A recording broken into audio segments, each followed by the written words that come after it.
I'll walk you through how to defeat Hiruko in Nioh 3. This is your second encounter with this boss, and it's much more challenging than the first. It's no coincidence that this is the game's final battle. First, I'll briefly show you my build for this fight. I'm using the Head of the Eager Ninja set for all 7 pieces. The weapon doesn't matter at all, because I don't use it in combat at all. What matters to me are the stats that increase damage from ninja tools. Stat points are allocated with a focus on skill and magic. It's also important that no single piece of your equipment accounts for more than 30% of your total weight. In the Yang slot, I have the Magatsu Warrior, though you can choose any other unit with decent damage. In the Yin slot, I use the Demon of Envy, Demon of Obsession, and explosive shot abilities, as well as wind and lightning shots. As for passive skills, either Awakening or Volitional Onmyo Magic will be useful. I choose the latter to have more mobility when casting spells. Throne Blade Counter and Ninjutsu Cultivation are also important. Choose the rest according to your preference. In the Ninja Tools section, it's all very simple. Fire Shuriken, Thundering Calamity, and Kunai. It's impossible to imagine playing in ninja mode without having mastered the evade skill. That's the key to success. Consequently, in the Clan Protect section, the Hattori clan is important to me, as it adds nearly 9% damage to my ninja tools. At the start of the battle, I shoot my bow a few times, simply because I don't want to use up all my other attack items. When Hiruko approaches, I start moving, dodge, and retreat to a safe distance.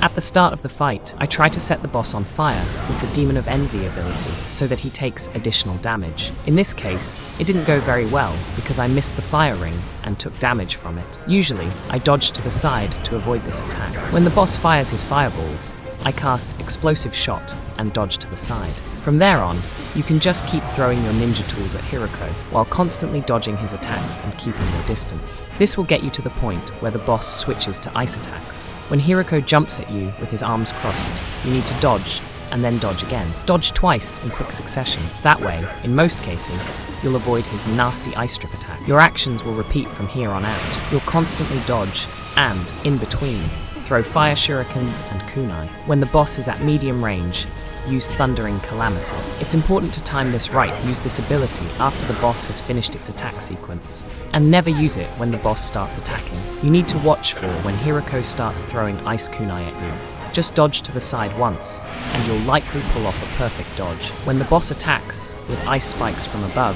you need to dodge to the side 2 or 3 times to successfully avoid the damage. Overall, in this fight, you'll be dodging more than you'll be attacking. In my opinion, this tactic is safer, since the boss's close-range attacks are very nasty. Next up is the phase where the boss enters its dark phase and unleashes red waterfalls from above. In our first encounter, we managed to dodge them perfectly. That won't work in this fight. Of course, I try not to get hit by these waterfalls, but they don't deal much damage, so if you need to move away from the boss, it's better to step under this waterfall than to stay near Hiruko. The boss adds throwing blood-red diagonal crosses to his arsenal. They're easy to spot. I usually just step to the side. You don't even need to dodge here. When the boss jumps up, run as far away as possible. There will be a lot of damage at the landing point, and the boss will also launch tornadoes in different directions. Watch how they move and step aside in time to avoid taking damage. Don't forget that your main focus should be on the boss and its actions. At this stage, I cast Magatsu Warrior whenever possible, and generally try to use up all the spells in the magic tab so I can move on to the next tab. I'll need it in the next stage, so I want to make the most of my fire magic here. During the light phase of this stage, you'll see the same attacks as before. A little later, the boss adds attacks with spikes that grow out of the ground. If you always stay at a distance, this attack will never hit you. Keep a close eye on the boss's movements. He frequently jumps toward you with his weapons crossed. You need to anticipate this attack and dodge in time. Here, you should also perform at least 2 dodges to avoid the boss's next attack, and if possible, move further away. At this stage, you need to use all of Demon of Envy's abilities, if you still have any left. Between dodges, actively use your ninja tools. Here's an important point. The next phase of the battle begins when Hiruko has about 40% health remaining. You must not reach this point having used up all your ninja tools, so use them sparingly. The next phase is more dynamic and dangerous. Therefore, if necessary, it's better to simply circle around the boss without taking damage. Wait for the perfect dodge, but position yourself so that you enter the final phase with a full arsenal of ninja tools. The only exception is the Thundering Calamity ability. In the final stage, there are very few opportunities to use it, and since you'll be dodging a lot, it will have time to recharge. So you can make the most of this ability. As for kunai and fire shuriken, try to make sure you always have at least half of these throwing weapons on hand. You'll need them very much later on. Here's the final stage at last.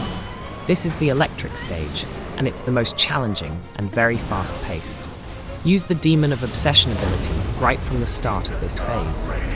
It creates a tornado that sweeps across the arena and deals a lot of damage to the enemy. I had planned to use the wind and lightning magic shots here, only if ninja tools weren't available. But I had to dodge so often that ninja tools kept regenerating. The boss's most dangerous attack is when he flies into the air and throws blue bolts at you. After that, he instantly jumps toward you. You need to dodge in time. Also, keep a very close eye on the boss in the arena. He starts moving a lot and very quickly. He constantly jumps toward you and throws electric charges. You need to constantly dodge them. Of course, this will be easier if you always keep your distance. When the boss enters the dark phase at this stage, he'll unleash another dangerous attack. He'll leap into the air and hurl blue electric bolts at you. After that, he'll quickly jump toward you, and an electric charge will follow his entire path. Dodge the blue charges to the side, then immediately dodge backward, and don't get behind the boss along his trajectory to avoid this attack. Always try to keep your distance, and you'll avoid many of the enemy's attacks. Sometimes it will leap forward a short distance, but won't quite reach you if you're far enough away. Pay attention when the boss creates a lot of electric traps in the arena. At that point, you need to completely forget about attacking and focus solely on dodging. At the last moment, he'll jump up and move to where you are. You'll see an increased number of electric charges falling from the sky in that spot. Keep moving, dodge, and don't stay in one place that way. You'll avoid this attack. All these attacks will repeat one after another. If you learn to spot them and react in time, you'll easily be able to hold your own in this fight, and periodically deal damage to your opponent. It's important to understand that this won't be an easy fight. It requires maximum attention, concentration, and a little bit of luck. But you can't rely solely on luck. You have to control the events unfolding during the battle. When I've exhausted all my ninja tools, I decide to use my ultimate ability. I see that the boss doesn't have much health left, so now is the perfect time to do it. I jump and perform a heavy attack. I repeat this simple combo several times, dealing damage to the enemy and partially restoring my ninja tools. It's important to step back in time when your ultimate ability gauge runs out. At the very last moment, I almost lost control of the fight and ended up losing. It was really scary. Luckily, I managed to dodge the attack and win the fight. Just keep in mind that you need to practice a little, and you'll defeat this boss and beat this difficult game too. Give it a like and subscribe to the channel. It means a lot to me. See you in the next videos.